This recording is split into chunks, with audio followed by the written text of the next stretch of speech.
The mysterious message. The world was quiet, at least from space. Deep in the Nevada desert, surrounded by endless stretches of sand and rock, the International Deep Space Listening Network hummed softly with activity.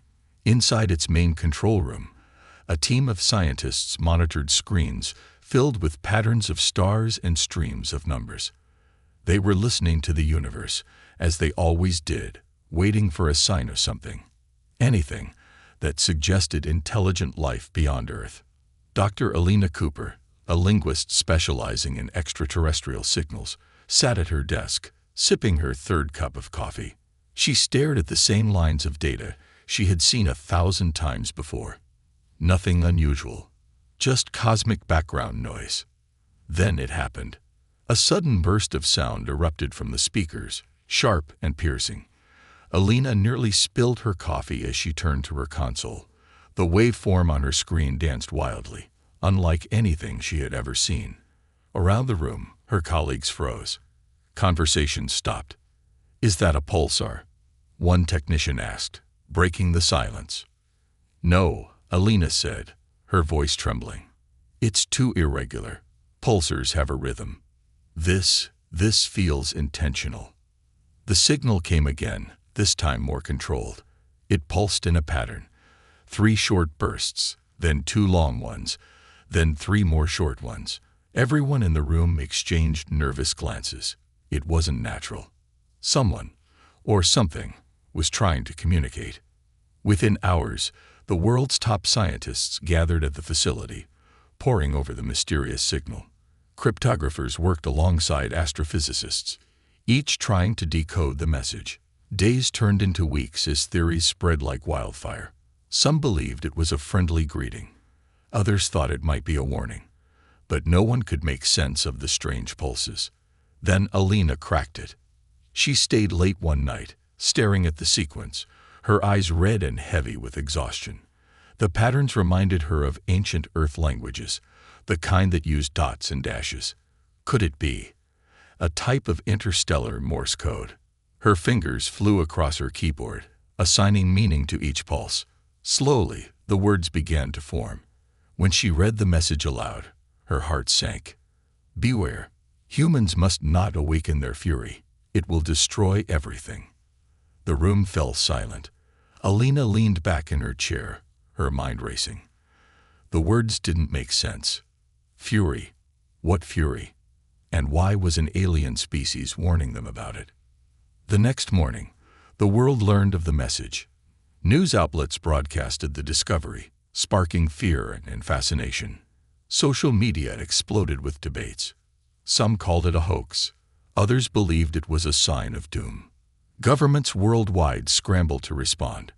Military leaders wanted to prepare for war, while diplomats suggested reaching out to the sender. But the biggest question remained unanswered: who had sent the warning? That question was answered 3 weeks later. In the darkness of space, just beyond Pluto's orbit, an unidentified ship appeared. It was enormous, dwarfing anything humanity had ever built. Its sleek, black surface absorbed light, making it appear like a moving shadow. The ship sent no signals, no greetings. It simply moved toward Earth at a steady pace. By the time it reached Mars, panic had taken hold on Earth. People abandoned cities, stockpiling supplies and preparing for the worst. Governments ordered their armies to stand by, ready to fight. But amidst the chaos, one message arrived from the alien ship. "We come in peace. We must speak."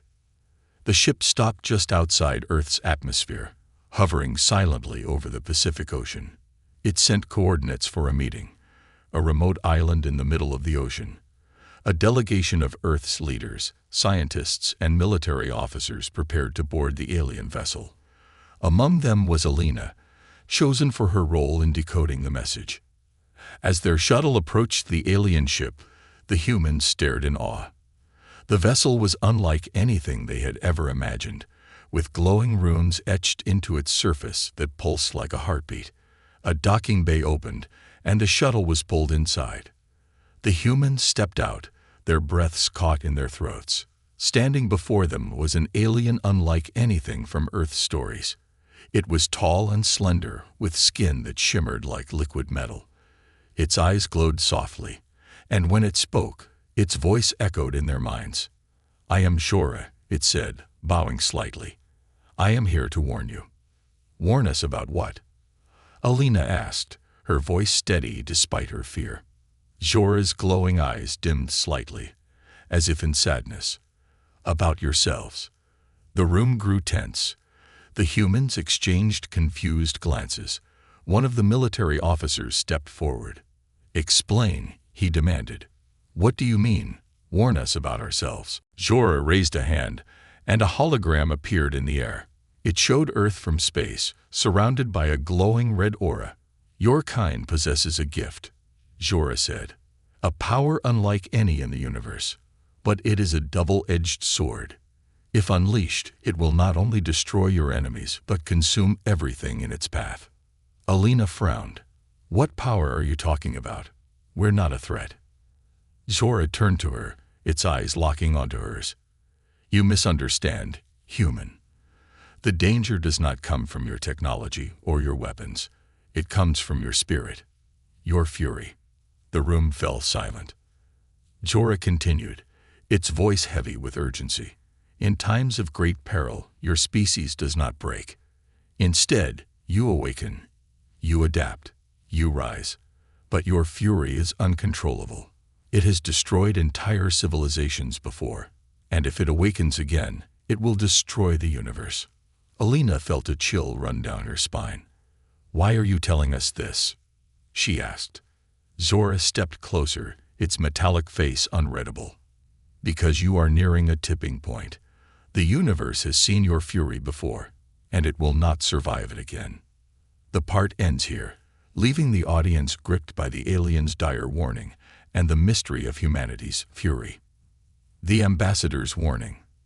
The air inside the alien ship was heavy, not with any physical weight, but with the unshakable tension that gripped the humans. No one spoke as Jora led them through the dimly lit corridors, the walls humming softly as if alive. The alien's movements were graceful, almost hypnotic, yet there was something unsettling in how it seemed to glide rather than walk. Alina's heart raced. The cryptic warning Jora had given in the docking bay still echoed in her mind. "Your fury will consume everything." What did it mean? What fury? And why was this alien species so afraid of humans? Finally, Jora stopped before a large, circular door. It opened with a soft hiss, revealing a room filled with floating orbs of light. In the center was a massive table, its surface shimmering like liquid silver. The humans hesitated, but Jora motioned for them to sit. Once everyone was seated, Jora spoke, its voice calm yet heavy with purpose. "You must understand why I am here. The fate of your world, and perhaps the universe, depends on it." General Carter, a no-nonsense military officer, leaned forward. His voice was firm. "Enough riddles.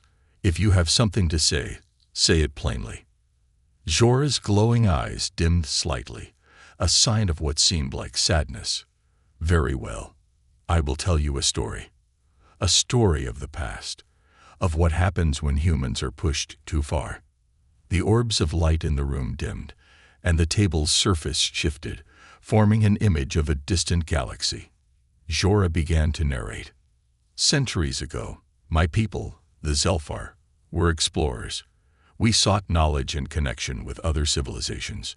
One day, we encountered a young, curious species, primitive, yet full of potential. That species was you, humans." Alina's breath caught. "You've known about us for centuries?" she asked. "Yes," Jora replied. "We observed you from afar, fascinated by your resilience and ingenuity. But we also saw something that terrified us. It happened during one of your ancient wars." The image on the table changed, showing what appeared to be an alien scouting ship descending toward Earth. The ship was sleek and advanced, its technology far beyond what humans had at the time. But as it landed, it was met not with welcome, but with resistance. Primitive humans, armed with nothing but crude weapons and sheer determination, fought back. "We meant no harm," Jorah continued. "We only wanted to observe. But your ancestors saw us as a threat. They attacked with everything they had. At first, we thought it was foolish, a battle they could never win." The image shifted again, showing the alien ship under siege. Fires raged around it as humans, outnumbered and outgunned, refused to back down. But then, Jorah said, its voice softening, "We saw something we could not understand. Your people did not fight for survival alone. They fought with a fury that seemed to defy logic. They adapted, learned, and turned our own technology against us." The image showed the alien ship exploding, its wreckage scattered across a battlefield. The humans, though battered and bloodied, stood victorious. "That event was a warning to us," Jorah said. "Even with your primitive tools, you were unstoppable when pushed to the brink. We realized then that your species possesses a unique power, one that grows stronger in the face of destruction. You are a force unlike any other in the universe." General Carter frowned. "So you're afraid of us because of some ancient battle? That doesn't mean we're a threat now." Jorah shook its head. "It is not just the past. We have watched you evolve, and with each step forward, your potential grows. You do not see it yet, but when you are threatened, your fury awakens. It is not merely anger or determination. It is something deeper, something primal, and it is unstoppable." Alina leaned forward, her voice trembling. "If we're such a danger, why warn us? Why not destroy us before we become this force you fear?" Jorah's glowing eyes brightened. "Because you are more than a threat. You are also hope. Your fury is a double-edged sword. It destroys, yes, but it also creates. It drives you to achieve the impossible, to survive against all odds. If guided, it could save the universe. But if unleashed carelessly, it will doom us all." The humans sat in stunned silence. The weight of Jorah's words pressed down on them. For years, humanity had looked to the stars, wondering if they were alone. Now they learned that not only were they known, but they were feared, and perhaps even admired. Before anyone could respond, an alarm blared through the ship. Jorah stiffened, its metallic skin shimmering with urgency. "We are not alone," it said. "Another faction has arrived, and they do not share my desire for peace." The humans exchanged alarmed looks as Jorah turned to them. "You must return to your world and prepare. The storm is coming, and your fury may be the only thing that can stop it." The part ends with the humans rushing back to Earth, their minds filled with fear and questions. What enemy was coming? And could they truly control the power Jorah claimed they possessed? Betrayal in orbit. The stars over Earth's night sky flickered unnaturally. To the untrained eye, it seemed like a trick of the atmosphere or the shimmer of satellites. But to the world's space defense network, it was an omen. Unidentified ships were appearing just beyond the moon's orbit, their formations tight and deliberate. They weren't there to observe. They were preparing to attack. In the underground command bunker of Earth's Orbital Defense Force, Commander Alina Marshall watched the live feed from the space station's cameras. Tiny dots of light moved with precision, like sharks circling their prey. Her jaw tightened as she turned to her team. "Send out a warning. We've got incoming." The message raced across the globe, cutting through news broadcasts and civilian communications. Sirens wailed in every major city as Earth's defense forces scrambled to respond. Yet, even as preparations unfolded, a single question hung heavy in the air. Who were these attackers, and why now? The answer came minutes later, in a broadcast that hijacked every screen on Earth. The image of a towering alien figure filled the screens, its armor glinting like blackened steel. Its eyes burned with an unnatural light as it addressed humanity in a voice that vibrated through bones. "You should have stayed silent," it said. "You should never have sought the stars. Humanity is a plague that must be eradicated before it spreads further." Alina Cooper stood frozen in front of her monitor, the words ringing in her ears. Her thoughts raced back to Jorah's warning. Was this what they had been trying to prevent? A preemptive strike by aliens who feared humanity's potential. She didn't have long to think. The alien figure continued. Your world will fall today, and with it, the thread of your fury will be extinguished forever. Then the feed cut off, replaced by chaos. The first strike came without warning. From above Earth, beams of blinding energy lanced down, striking key satellites and disabling global communications. Space stations shattered like glass, their debris scattering into orbit. On the ground, military outposts scrambled to launch countermeasures, but the enemy's weapons were faster, more advanced. Yet, even in the face of overwhelming firepower, humanity did not falter. The orbital defense fleet sprang into action. Dozens of Earth-built spacecraft, smaller, less sleek than their alien counterparts, rose from hidden launch sites across the planet. They weren't as advanced, but they were agile, and their pilots were determined. Target their flanks. Commander Marshall barked through the command channel. Force them into open space. The human fleet surged forward, lasers and railguns blazing. The alien ships retaliated, their energy shields flickering with each hit. The skies above Earth turned into a battlefield, the silence of space broken by explosions that lit up the darkness. Alina, watching from the bunker, felt a mix of fear and pride. Humanity's fleet was holding its own, but for how long? Then a new alert flashed across her screen, a decoded transmission from the alien fleet. She frowned as she read the message. It wasn't meant for Earth. It was internal, a communication between the attackers. She gasped. This wasn't an invasion. It's an execution. The transmission revealed that the alien fleet wasn't acting alone. They had orders from a coalition of interstellar powers, all united by one goal: the complete destruction of humanity. The fear of Earth's untapped potential had driven them to strike first. Alina grabbed the nearest comm device.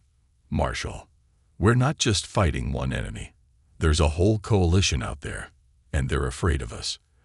They think we're some kind of universal threat.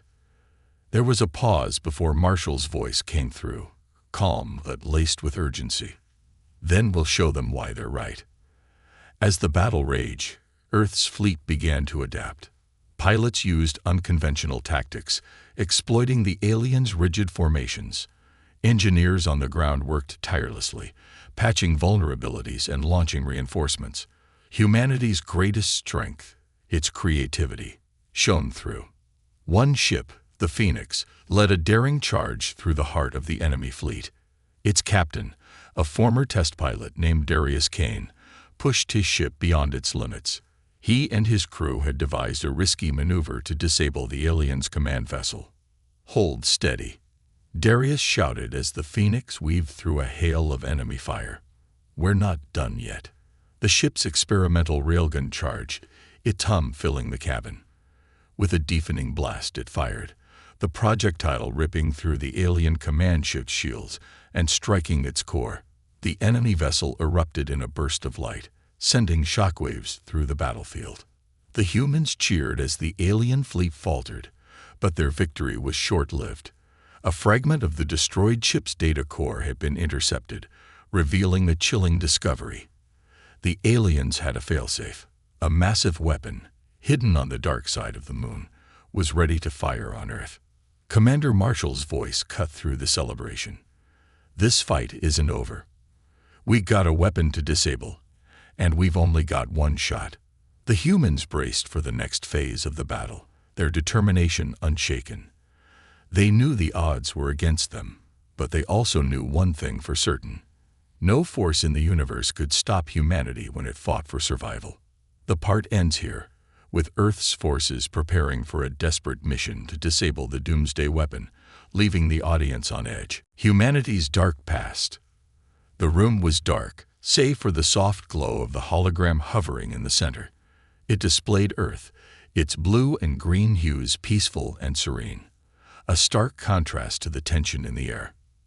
Jorah stood before the humans, its metallic skin dimmed as if burdened by the weight of the story it was about to tell. This is not the first time humanity has been feared. Jorah began, its voice steady yet somber. "Nor is it the first time you've been underestimated." Alina Cooper exchanged uneasy glances with General Carter and the other leaders in the room.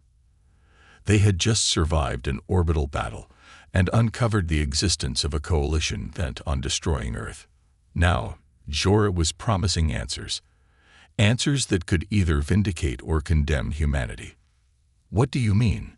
Alina asked cautiously. "What happened before?" Jorah tilted its head, its glowing eyes narrowing. "I will show you." The hologram shifted, zooming out from Earth and traveling across the vast expanse of space. Stars blurred by until the image stopped at a barren, rocky planet bathed in the light of a dying sun. "This is Elisar," Jorah said. "It was once home to a thriving civilization, one of the oldest and most advanced in the galaxy. The Elysians were explorers, seekers of knowledge, much like my own people. They believed in peace, until they met humanity." General Carter frowned. "That's impossible. We've never left our solar system until now." Jorah's gaze fixed on him. "Not in your time. But your ancestors, those you call prehistoric, were not as primitive as you believe. They were clever, resourceful, and relentless." The hologram began to move, showing what appeared to be an Elysian city, a marvel of towering spires and shimmering light. Its people, tall and elegant with translucent skin, moved through the streets in harmony. "Long ago," Jorah continued, "an Elysian expedition came across your world. They were curious about your species, intrigued by your ingenuity despite your lack of technology. They decided to observe from afar, believing you to be harmless." The hologram shifted again, showing an Elysian scouting ship landing on a lush forested plain. At first, the prehistoric humans kept their distance, watching the strange visitors from the shadows. But when the Elysians began collecting resources, trees, water, and even animals, the humans attacked. "It began as small skirmishes," Jorah said. "Your ancestors used crude weapons, spears, stones, fire. The Elysians were unbothered, thinking it a minor inconvenience. But then, something changed. The humans adapted. They learned." The hologram displayed scenes of prehistoric humans crafting new weapons, setting traps, and using the terrain to their advantage. They moved in coordinated groups, striking the Elysians where they were weakest. "What the Elysians failed to understand," Jorah continued, "was that your people do not fight out of malice. They fight because they must, for survival." The hologram darkened, showing an Elysian ship engulfed in flames, surrounded by humans wielding torches and weapons. The once peaceful Elysians, unprepared for such relentless resistance, abandoned their mission and fled. "But it didn't end there," Jorah said. "The humans had tasted victory. They pursued the Elysians across the stars, using captured technology to build crude ships of their own. What they lacked in sophistication, they made up for in sheer willpower." The room fell silent as the humans absorbed Jorah's words. Alina finally spoke, her voice barely above a whisper. "Are you saying our ancestors fought an interstellar war?" "Not a war," Jorah replied. "A reckoning. The Elysians underestimated you, and it cost them their civilization. Those who survived scattered, their cities abandoned. They warned others of the fury they had unleashed, a fury born not from hatred, but from the refusal to be conquered." The hologram faded, leaving only darkness. Jorah turned to the humans, its voice heavy with emotion. "That is why you are feared.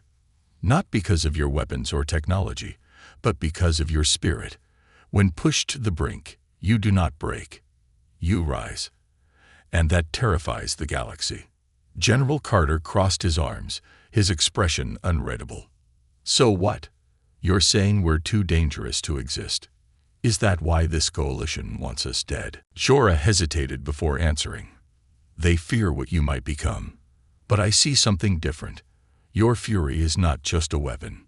It is a gift, a force that can create as well as destroy. The question is, which path will you choose?" Alina shook her head, struggling to process everything. Why tell us this now? Why not let us face them blind? Because, Jorah said, you are not the only ones who adapt. Your enemies are preparing for your fury. If you do not understand it yourself, you will not survive. Before anyone could respond, an alarm blared throughout the ship. Jorah's glowing eyes flared brightly. We are out of time, it said. The Coalition's forces are moving toward Earth. They will not stop until your world is ashes. The humans rushed toward the exit, their minds racing with questions. As they boarded their shuttle back to Earth, Alina couldn't shake the images of the Elysian's downfall. History won't repeat itself, she said softly. General Carter glanced at her. It won't, because this time, we know who we are. And we'll use it to survive. The part ends here, with the humans returning to Earth to prepare for the incoming attack, armed with the knowledge of their ancestors' unstoppable fury. The fury unleashed. The sky over Earth fractured with light. Above the planet, the enemy fleet began its assault, beams of searing energy carving through the atmosphere. Cities erupted in chaos as power grids failed and communication lines went dark. The alien coalition wasn't holding back. They had come to annihilate humanity, leaving nothing behind but scorched earth and silence. Alina Cooper watched from an underground command bunker as the world above burned. Screens around her displayed the destruction in real time. Skyscrapers crumbling, fires consuming entire neighborhoods, and civilians scrambling for shelter. Her chest tightened with every image, but she forced herself to stay focused. They had prepared for this. Status on orbital defenses, she asked, her voice sharp despite the fear gripping her. A young officer turned to her, his face pale. We've lost 60% of our satellites, but the fleet is holding the line. Barely. Barely isn't enough, she muttered, turning to the main console. She knew what was coming next, an overwhelming strike, meant to cripple Earth's remaining defenses. The coalition wouldn't stop until humanity was ashes. Then, the first missile from Earth's hidden arsenal launched. Miles above the Pacific Ocean, Commander Darius Kane piloted the Eclipse, Earth's fastest warship, through a chaotic battlefield. Alien ships moved in perfect coordination, their energy shields deflecting most attacks. But humanity's fleet had a secret. Desperation made them unpredictable. Bank left. Darius shouted to his co-pilot as the Eclipse narrowly dodged a plasma blast. Lock onto their flagship. We take that out, and we'll give the ground teams a fighting chance. His co-pilot, a veteran engineer named Mia, grimaced as she worked the controls. We're out of conventional missiles. All we've got left is the prototype. Darius's jaw tightened. The prototype missile had been rushed into production after Jorah's warning. It was untested, dangerous, and might just as easily destroy the Eclipse as the enemy. Do it, he said. Target their core and fire. Mia hesitated but complied, the missile locking onto the massive alien flagship. As it launched, the Eclipse veered sharply away, the crew bracing for the unknown. Seconds later, a blinding explosion tore through the alien fleet. The flagship shuddered, its shields failing as the missile punched through its hull. Direct hit, Mia exclaimed, her voice mixing relief with disbelief. The humans in the fleet cheered, but their celebration was short-lived. The alien flagship, though damaged, retaliated with a devastating blast of energy, destroying 2 Earth ships in an instant. This isn't a battle, Darius muttered. It's survival. In the command bunker, Alina's heart sank as she watched the casualty numbers climb. The aliens were relentless, their forces vast and overwhelming. But even as humanity suffered, she saw something extraordinary. The humans were fighting back. Every ship, every soldier, every civilian played their part. Engineers on the ground worked tirelessly to repair damaged systems, while scientists improvised new tactics to counter the aliens' technology.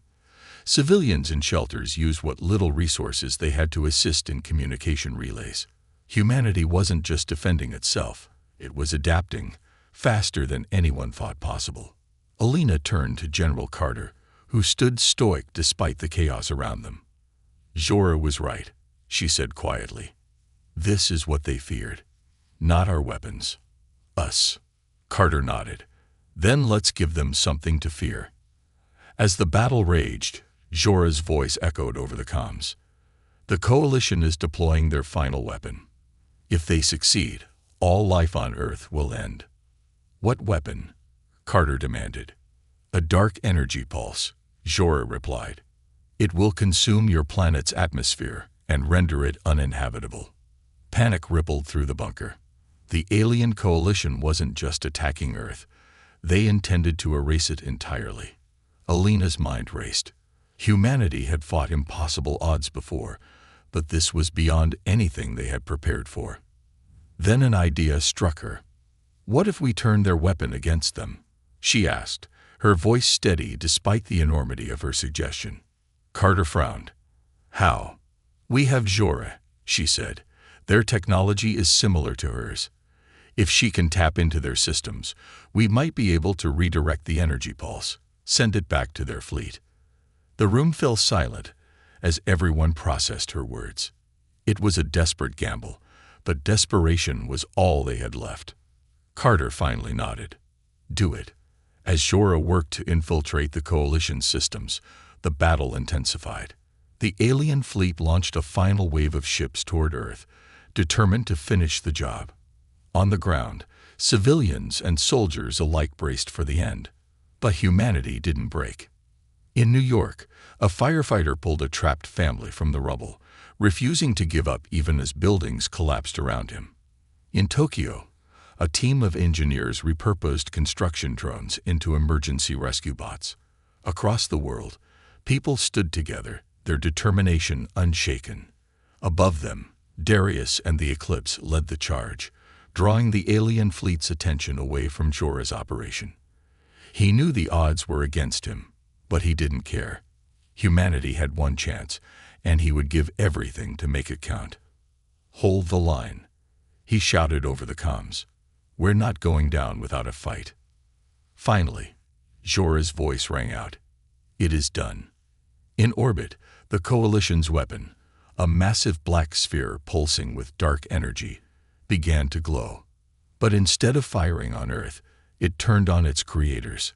A wave of energy surged outward, engulfing the alien fleet. Ships disintegrated, their shields no match for the power they had unleashed. On Earth, the humans watched as the skies lit up with fiery explosions.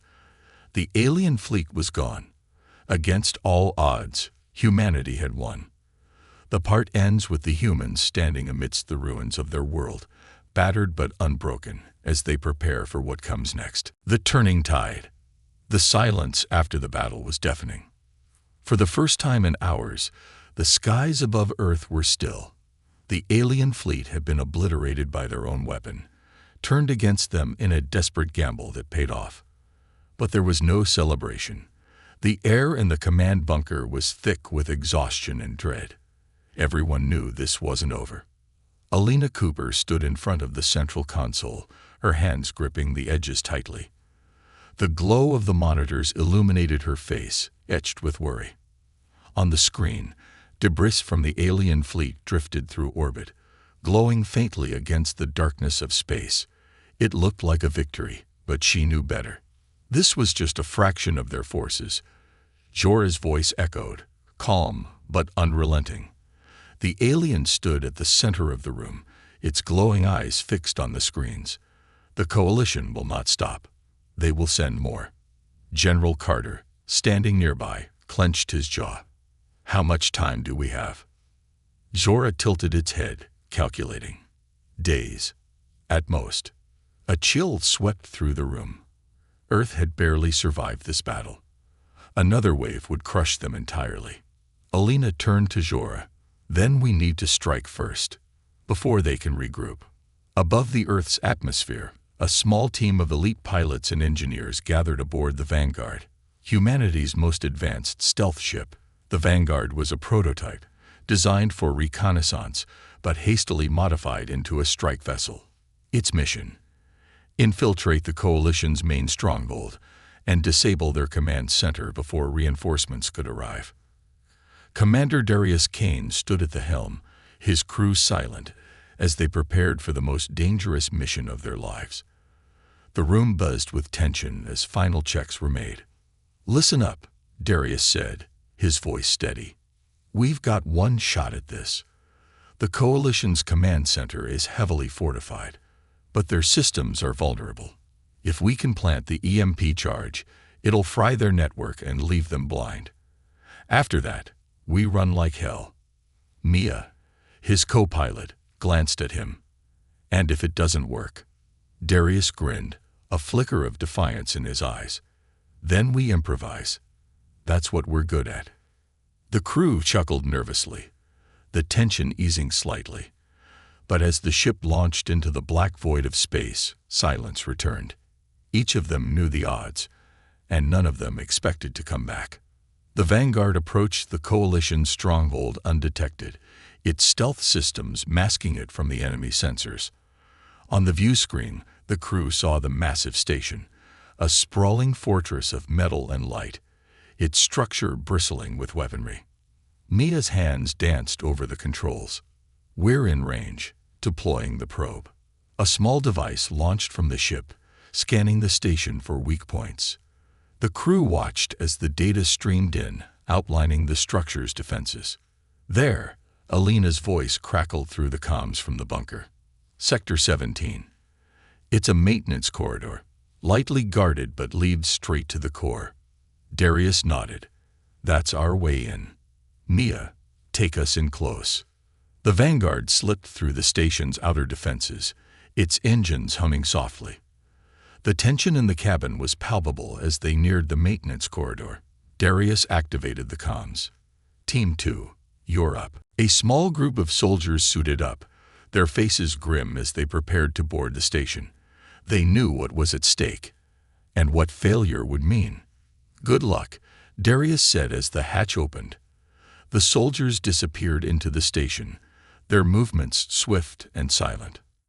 Inside the stronghold, the soldiers moved with precision, their training and discipline keeping them calm under pressure. The corridors were eerily quiet, the hum of alien machinery the only sound.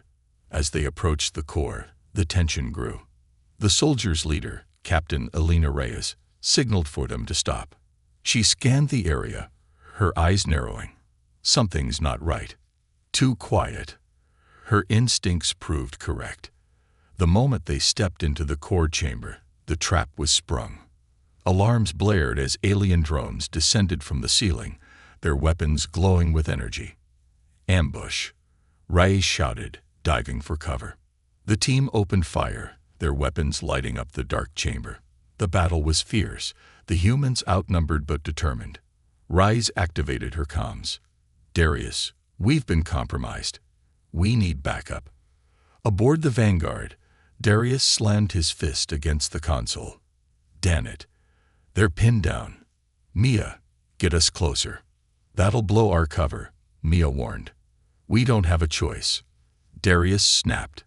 "If they don't plant that EMP, this mission's over." The Vanguard surged forward, its engines roaring to life. Alarms blared throughout the station as the ship's stealth systems dropped. Darius and Mia fired the ship's weapons, drawing the drone's attention away from the soldiers. Reyes took the chance. "Cover me," she yelled, running toward the core with the EMP charge in hand. The team laid down suppressing fire as she reached the central console, her hands moving quickly to activate the device. The EMP charge began to hum, its energy building. Reyes shouted into her comms, "EMP is live. You've got 60 seconds to get us out of here." The Vanguard raced toward the extraction point as the soldiers fought their way back. Darius's voice boomed through the comms. "Move it. We're not sticking around for the fireworks." As the last soldier boarded, the EMP detonated. A massive surge of energy rippled through the station, disabling its systems and plunging it into darkness. The Vanguard barely escaped the blast radius, its crew cheering as the station crumbled behind them. But their celebration was cut short. On the radar, new signals appeared. Dozens of alien ships emerging from hyperspace. The part ends with the crew of the Vanguard realizing they've only bought Earth a little time as reinforcements from the Coalition arrive, setting up the final confrontation. No force can stop fury. The Earth was burning, but it was still alive. From space, it looked fragile, its once vibrant blues and greens muted under clouds of smoke and ash. The alien coalition's reinforcements had arrived, an armada of ships so vast they blotted out the stars. On the surface, humanity's cities lay in ruins, and yet, amidst the destruction, the fires of resistance burned brighter than ever. Inside the underground command bunker, Alina Cooper stood at the central console, her face illuminated by flickering screens. Her voice cut through the chaos as she addressed the leaders gathered around her. "They think this is over," she said, her tone hard. "They think we've been broken. But they've forgotten one thing." General Carter, battered but unyielding, leaned forward. "What's that?" Alina's eyes burned with determination. "We're human. And when everything else is stripped away, when we're cornered and beaten, that's when we're at our strongest." Her words seemed to ignite the room. The remaining leaders nodded, their resolve hardening. Humanity wasn't done yet, not by a long shot. Above Earth, the Coalition's flagship loomed like a dark god, its cannons primed for a final, devastating strike. On board, the Coalition commander observed the battlefield with cold precision. "These creatures are persistent," it said, its voice a low growl. "But persistence without power is meaningless. End them." As the command was given, massive energy weapons began charging, their glow visible even from the ground. The flagship was preparing to fire a planet-killing blast, a final act to ensure humanity's complete annihilation. But humanity wasn't waiting to be destroyed. The Eclipse, humanity's last operational warship, streaked toward the flagship at full speed. Its hull was battered, its systems barely functional, but its crew was resolute. Darius Kane gripped the controls, his jaw clenched as alarms blared around him. "We're not going to survive this, are we?" Maya asked from the co-pilot's seat, her voice steady despite the chaos. "No," Darius said simply, "but if we can take that thing down, the rest of the world will." Behind them, the Vanguard carried the last of Earth's experimental weaponry, a payload powerful enough to destroy the flagship, but only if it could be delivered to the ship's core. "Remember the plan," Darius said, his voice firm. "We clear a path for the Vanguard. They get the job done." The comm crackled as Alina's voice came through. "Darius, you've got to move fast. The flagship's charging sequence is almost complete." "Understood," Darius replied. He turned to his crew, his expression unyielding. "Let's show them what humanity's made of." As the Eclipse approached the flagship, alien fighters swarmed to intercept. The Eclipse's weapons roared to life, cutting through the enemy ranks with precision. But for every fighter destroyed, two more took its place. Darius pushed the ship harder, weaving through the chaos with reckless abandon. "Mia, fire everything we've got. No holding back." The ship's remaining missiles launched, streaking toward the flagship and creating a temporary opening. The Vanguard surged forward, slipping through the chaos as the Eclipse held the enemy at bay. Inside the Vanguard, Captain Alina Reyes and her team prepared for their final mission. The payload's activation sequence had begun, its timer counting down. They had only minutes to deliver it. Reyes turned to her team. "No matter what happens, humanity survives. Remember that." The team nodded, their faces grim but resolute. They knew the stakes and the cost. As the Vanguard entered the flagship's hangar, alarms blared throughout the alien vessel. Drones swarmed to intercept. But the team fought their way through, their weapons blazing. The hangar was a battleground, humanity's fury unleashed in its purest form. Reyes reached the core chamber with seconds to spare. The payload hummed with energy as she placed it against the reactor. She activated the final sequence, her voice calm despite the chaos around her. "Payload armed. Countdown initiated." Get out of here. Her team hesitated, but she waved them off. Go. I'll finish this. The team retreated as Reyes stayed behind, her hand hovering over the detonation switch. She took a deep breath, her gaze steady as the reactor's light bathed her face. For Earth, she whispered. Outside, the flagship began to shudder as the payload detonated. A blinding explosion erupted from its core, tearing through the massive vessel. The alien fleet paused, their formations breaking as their command structure collapsed.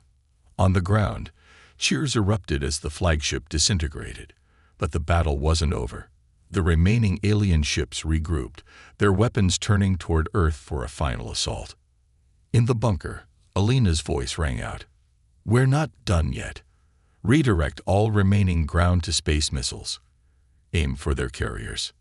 Across the globe, missile silos opened, their payloads streaking into the sky. Humanity's final stand had begun. In orbit, the remnants of Earth's fleet launched a coordinated counterattack. Ships rammed into alien vessels, sacrificing themselves to protect the planet below. On the ground, civilians joined the fight, hacking alien drones and coordinating resistance efforts. Humanity's fury, the very thing the coalition feared, was unleashed in full force. The alien fleet began to retreat, their once mighty armada shattered by the relentless human spirit. On the ground, people emerged from shelters, their faces turned toward the sky. Against all odds, they had won. Back in the bunker, Alina collapsed into a chair, her body trembling with exhaustion. She looked at the screens, the wreckage of the alien fleet scattered across space. They underestimated us, General Carter said, his voice filled with pride. Alina nodded, and they won't make that mistake again. Zhora, standing silently in the corner, finally spoke. No force in the universe can stop humanity at full fury. The galaxy will remember this day. The part ends with humanity looking toward the future, battered but unbroken, ready to face whatever challenges lie ahead.